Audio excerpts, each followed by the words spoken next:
اور جسے دیکھا اسے دونوں جہاں دیکھا کیے۔ صدیقہ کائنات رضی اللہ تعالی عنہ افسردہ ہو کر اجازت لے کر اپنے باپ کے گھر آئیں، صدیق اکبر کے گھر آئیں، یہ سوچتے ہوئے کہ ماں کو درد دل سناؤں گی، باپ کے سامنے آنسو بہاؤں گی، لیکن فرماتی ہیں گھر پہنچی تو ماں بھی آنسو میں ڈوبی ہوئی ہے، باپ بھی قرآن کی تلاوت کرتے ہیں اور زارو قطار رو رہے ہیں۔ میری تو سمجھ میں کچھ نہیں آ رہا تھا۔ دیکھا منافقین کا پراپگنڈا کیسے کیسے معصوموں کو مبتلا کر دیتا ہے۔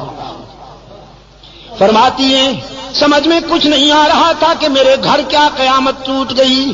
یہ تو ام مصطح کی زبانی پتہ چلا کہ عائشہ کتنی بھولی ہے تو، تیرے خلاف تو مستقل محاذ بن چکا ہے، مستقل محاذ بن چکا ہے۔ تیری کردار کشی کے لیے لمبی چوڑی دلیلیں دی جا رہی ہیں، افسانے گھڑے جا رہے ہیں، کہانیاں گھڑی جا رہی ہیں، قسمیں اٹھائی جا رہی ہیں کہ عائشہ ایسی ہے، عائشہ ویسی ہے، تجھے تو پتہ ہی نہیں ہے کسی بات کا۔ فرماتی ہے میں اس قدر متاثر ہوئی کہ بے ساختہ بخار میں مبتلا ہو گئی، گھر کے اس کونے میں چلی گئی مسلح اٹھا کر جہاں مکمل اندھیرا تھا، تنہائی تھی۔ ماں نے گھبرائی ہوئی بیٹی کو مسلح اٹھا کر جاتے دیکھا، سوچا کہیں جان سے نہ مار ڈالے خود کو، پوچھا بیٹی کہاں جاتی ہو؟ عائشہ نے کہا چپ رہیے، گھبرائیے نہیں، ہائی کورٹ تو ناراض ہو گیا ہے، ذرا سپریم کورٹ کا دروازہ کھٹکھٹانے جا رہی ہوں، اب اس کے دروازے پہ آنسو بہانے جا رہی ہوں جہاں آدم روتے ہیں، زکریا روتے ہیں، ابراہیم روتے ہیں، یونس روتے ہیں اور سب کے آنسو پوچھے جاتے ہیں۔ آج اس کے محبوب کی عائشہ بھی آنسو کا نذرانہ لے کر جا رہی ہے، اللہ کی عدالت میں اپیل کرنے جا رہی ہوں، میرے معبود میرے کردار کو کوئی اور جانے یا نہ جانے، لیکن تو میرے کردار کو بھی جانتا ہے، افکار کو بھی جانتا ہے۔ یہاں عائشہ نے آنسو کی برسات میں اللہ کی عدالت میں اپیل کر دی، وہاں رحمت عالم صلی اللہ علیہ وسلم نے صحابہ کا اجلاس بلا لیا، صحابہ کا اجلاس بلا رکھا ہے میرے آقا نے۔ فرماتے ہیں بتاؤ کیا کروں، عائشہ کے معاملے میں رائے دو، کیا کروں؟ صحابہ رو رہے ہیں، کسی میں جرأت گفتار ہی نہیں، آنکھیں برس رہی ہیں، سسکیاں سنائی دیتی ہیں، آہوں کی آواز آتی ہے۔ رحمت عالم فرماتے ہیں بولو نا، عائشہ کے معاملے میں کیا کروں، لوگ ایسی ویسی باتیں کر رہے ہیں۔ ایک آواز آئی اللہ کے رسول اگر عائشہ سے آپ زیادہ ہی قبیضہ خاطر ہیں، اگر آپ کا دل زیادہ دکھ گیا ہے تو آزاد کر دیجئے۔ نبی کو بیویوں کی کمی تو نہیں، بس یہ آواز اٹھنی تھی کہ فاروق اعظم زارو قطار روتے ہوئے اٹھ کھڑے ہوئے، عرض کیا اللہ کے رسول یہ فیصلہ تو بالکل آخری ہوگا، پہلے یہ بتائیے کہ عائشہ کو آپ کی رفیقہ حیات بنانے والا کون ہے؟ پہلے یہ بتائیے کہ عائشہ کا رشتہ منتخب کرنے والا کون ہے؟ اس نسوانی پیکر کو آپ کے خانوادہ اقدس میں بھیجنے والا کون ہے؟ پہلے یہ ہمیں بتائیے، ہم اس سے پوچھیں گے کہ تم نے کس کے لیے کون سا رشتہ منتخب کیا تھا۔ رسول کی انگلی آسمان کی طرف اٹھ گئی، اللہ کے رسول کے خاموش کنارے نے، خاموش اشارے نے بلاغت کے دریا بہا دیے، فصاحت کے سمندر موجزن کر دیے۔ رسول کی انگلی آسمان کی طرف اٹھی، فاروق کی تلوار نیام سے نکل آئی، عرض کیا اللہ کے رسول جس نے عائشہ کو آپ کے گھر میں آپ کی بیوی بنا کر بھیجا ہے، آپ کے گھر سے نکالنے کا اختیار بھی اسی کو ہے، عائشہ پر تنقید کرنے والوں کو میری تلوار کے حوالے کر دیجئے، ان سے میری تلوار نمٹے گی، انہیں تو میں سمجھوں گا۔ رحمت عالم صلی اللہ علیہ وسلم کی آنکھوں میں آنسو تھے، لبوں پہ مسکراہٹ چمک گئی، فرمایا جزاک اللہ ابن خطاب، جزاک اللہ، تو نے میرے دل کی گرانیاں دور کر دی، تو نے میرے ذہن کی گرانیاں دور کر دی، جزاک اللہ میرے عمر، بس فیصلہ وہیں سے ہوگا۔ اب میں بھی اسی کے فیصلے کا منتظر ہوں، تم بھی اسی کے فیصلے کا انتظار کرو، ہم سب اللہ کے فیصلے کے منتظر ہوں گے۔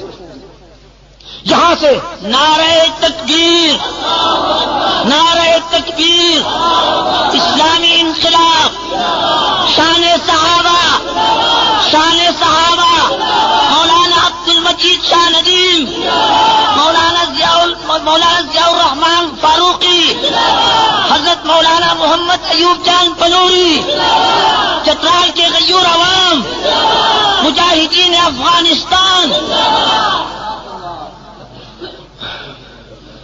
ہم سب اللہ کے فیصلے کا انتظار کریں گے۔ میرے آقا یہاں سے اٹھے اور چترال کے روشن ضمیروں، جانتے ہو کہاں پہنچے؟ ایک گھر بڑا خوش نصیب ہے، ایک گھرانہ بڑا خوش نصیب ہے، ساری کائنات رسول کے قدموں میں، اور رسول ابو بکر کے دروازے پر، صدیق اکبر کے دروازے پہ دستک ہوئی، دروازہ کھٹکھٹایا گیا۔ حضرت عائشہ کی غمزدہ ماں نے ڈوبی ہوئی آواز میں پوچھا، من بالباب، کون ہے؟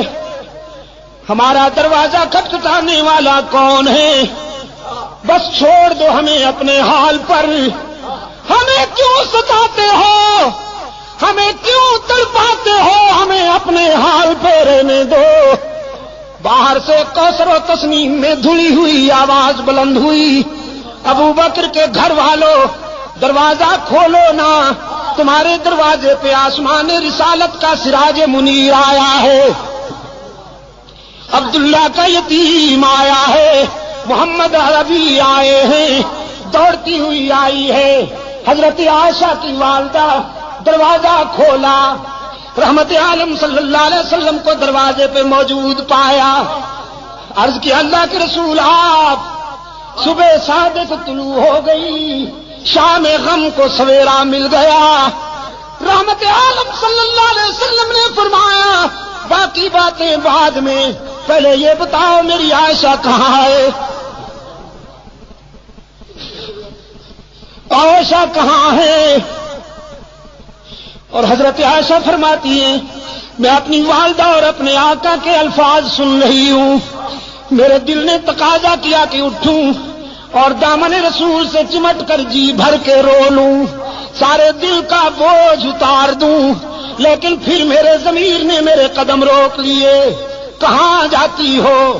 جس کی عدالت میں اپیل کی ہے ذرا وہاں سے فیصلہ تو ہو لینے دو، اس کی عدالت کو چھوڑ کر یہ سچ ہے کہ آج تیرے در پہ تیرا محبوب آیا ہے، لیکن اس عدالت کو چھوڑ کر کہاں جاؤ گی؟ ماں نے عرض کیا اللہ کے رسول، میری بیٹی تو اسی دن سے آنسو میں ڈوب چکی ہے، بولتی بھی نہیں، کسی بات کا جواب بھی نہیں دیتی، مصلے پہ سجدے میں روتی رہتی ہے۔ رحمت عالم صلی اللہ علیہ وسلم قریب آئے، عرض فرمانے لگے عائشہ آج اپنی صفائی میں جو کچھ کہنا چاہتی ہو کہو، سننے کے لیے آیا ہوں۔ حضرت عائشہ فرماتی ہیں میرے آقا اشکو بسی و حزنی اللہ، آج میرا وہی حال ہے جو ابو یوسف کا تھا۔ فرماتی ہیں میرے غم و حزن کا یہ عالم کہ یعقوب علیہ السلام کا نام ہی بھول گیا، ابو یوسف کہہ کر گزارا کیا۔ آقا میں آج کیا کہوں بھی تو لوگ نہیں مانیں گے، جو کچھ کہنا چاہتی تھی علیم بذات الصدور کو کہہ بیٹھی ہوں، اور اسی کے فیصلے کی انتظار کر رہی ہوں۔ وہ یوسف پر الزام کی صفائی دینے والا ہے، وہ موسیٰ پر الزام کی صفائی دینے والا ہے، وہ عیسیٰ پر حضرت مریم پر لگائے جانے والے الزام کی برات کرنے والا ہے۔ آج ابو بکر کی بیٹی بھی اسی کے دروازے پہ رو رہی ہے، میں نے جو کچھ کہنا تھا اسی کو کہہ بیٹھی ہوں۔ رحمت عالم نے فرمایا عائشہ میں بھی اسی کے فیصلے کا منتظر ہوں، اس لیے کہ تیرے بیٹے نے تیرے بیٹے نے تیری مثل سپریم کورٹ میں بھیج دی تھی، عمر نے تیرا کیس اللہ کی عدالت میں بھیج دیا ہے، میں بھی اسی کے فیصلے کا منتظر ہوں۔ صدیقہ فرماتی ہے میں نے سوچا وہ بڑا بے نیاز ہے، نہ معلوم کب فیصلہ آئے گا، یہ تو معلوم ہی نہیں تھا مجھے کہ ہم ہی میدان و ہم ہی گو۔ حضور بیٹھے، چہرے پر وہ پسینے کی بوندیں چمکنے لگی جو وحی کے وقت ہوا کرتی تھیں، چادر اوڑھ لی اور جسد اطہر پر وہ کپ کپی طاری ہو گئی جو وحی کے وقت ہوا کرتی تھی۔ میں سمجھ گئی کہ کال مل گئی ہے، رابطہ قائم ہو گیا ہے، کانپتی ہوئی اٹھ بیٹھی، دیکھوں فیصلہ کیا ہوتا ہے۔ ماں بھی قریب آ بیٹھی ہے۔ رحمت عالم صلی اللہ علیہ وسلم پر کچھ دیر وحی کی کیفیت طاری رہی، پھر حضور نے چہرہ اطہر سے چادر اٹھائی۔ حضرت عائشہ فرماتی ہیں میں نے غور سے چہرہ رسول کو پڑھا اور رسول کے چہرے پر نظر پڑتے ہی میرے ضمیر نے مجھے بشارت دی، عائشہ مبارک ہو تو کیس جیت گئی، تیری شاہ میں غم ختم ہو گئی۔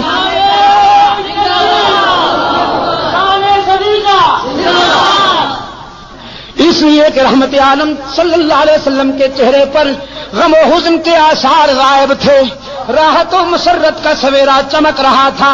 چادر ہٹاتے ہی رحمت عالم صلی اللہ علیہ وسلم نے فرمایا عائشہ مبارکباد دیتا ہوں، اے صدیق کی بیٹی، تیرے مقدر کا کون مقابلہ کرے کہ موسیٰ پر الزام لگے تو ایک عورت وکیل صفائی بنتی ہے، یوسف پر الزام لگے تو ایک لڑکا وکیل صفائی بنتا ہے، مریم پر الزام لگے تو عیسیٰ بچہ وکیل صفائی بنتا ہے، لیکن ابو بکر کی بیٹی یہ تیرا مقدر ہے کہ جب منافقین نے تجھ پر تنقید کی تو خود رب العالمین وکیل صفائی بن گیا،